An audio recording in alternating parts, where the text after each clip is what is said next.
complaint ni Ma'am Evangeline Roca. Again, ulitek, DJ Imbagak Itay, firstly, no apay ngahan ko nga inisyuan ti Certificate of Low Income dito complainant nga ni spouses Reynaldo and Evangeline Roca, ket they are not qualified for the Certificate of Low Income because firstly, they have their own business nga insurance provider, ti third party liability. And then they are also a fixer. It is against the law fixer the pay.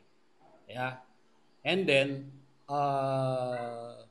their oldest son is in Canada for 4 years already, if I'm not mistaken.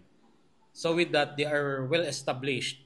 Kasi a few months ago, they were able to purchase a brand new Vios.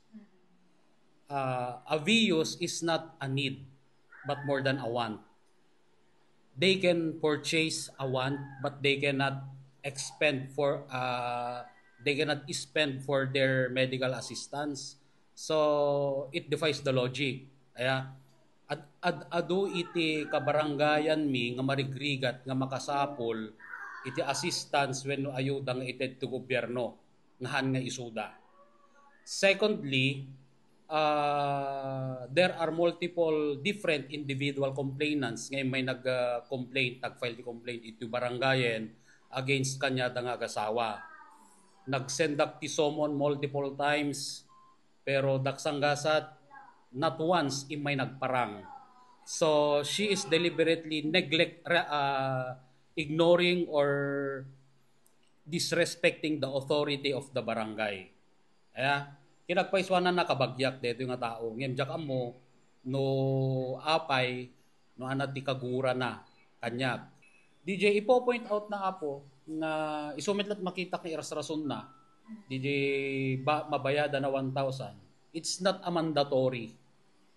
Kinagpaiswanan na nabayagay implementar da detan nga mabayadan ti every family head ngem 500 pela idi ti papabayadan da. Deta apo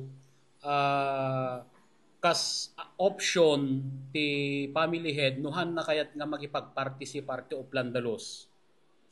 Ket digitay agparpartisipar ti Oplandalos nuhan da nga makapan iti maysa nga daras ag multa dati 200. Ket there are 12 months in a year.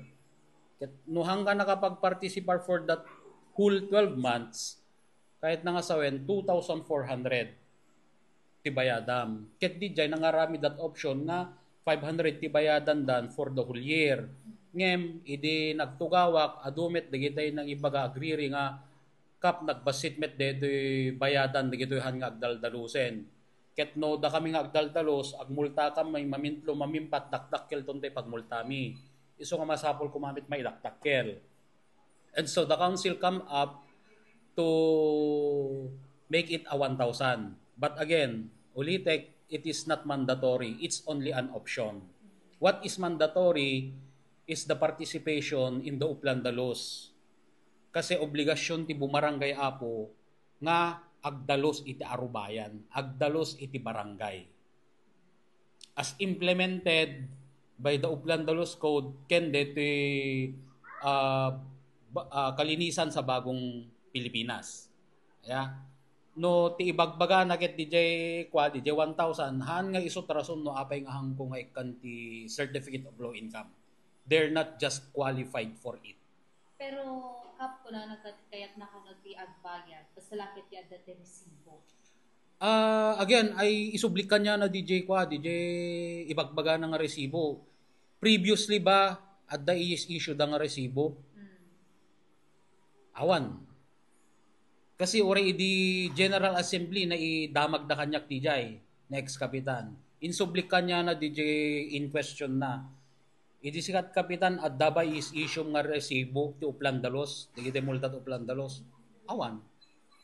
So just last Monday, we formulated an ordinance institutionalizing deti Oplandalos tapno no iti kasta at dantumit ang legal basis deti may implementar nga multa So moving forward, together with the council, we are making things right. Nga handa inubra idi. Baka di na kahit agbayad gapot awa mati gakat na or ordinance nga naarami. No di na kahit ti agbayad, may agdalos, as simple as that. Ngem ti paggaamok, bengeg lang nga talaga. Kasi meeting pa iti dapayan, manulang nga aksaw yan tabalay dahan pa'y mapanag-atendar. Ngem na adda ayuda, masangon at umay, agpirma. So, DJ ti kuha na apo. DJ ti mindset ta siguro. Ngam dati maupuntay no kakap na multa. Dagiti saan mo may kalaspangi, kabinan. Dapayan met lang DJ ma'am. DJ multa tihan nga agdaldalos, mapanmet la di pondo ti dapayan. Mausaren da nga pang maintenance ti clean and green ken beautification dagiti bukod da nga dapayan. Ken syempre dagiti expenses da no agdalos da syempre masapol met ti gasolina deta grass cutter. Bueno saan gumag-purchase da met ti grass cutter, adamit meriendada kas day ma'am ti pakausaran na. Paano nga aldaw ti may sa nga bulan nga agdalos na? DJ Uplan dalos ma'am maminsan ti kada bulan, every last Sunday of the month. Ngem dete i-implementar ti council together with appointed barangay officials nga kalinisan sa barangay once a week.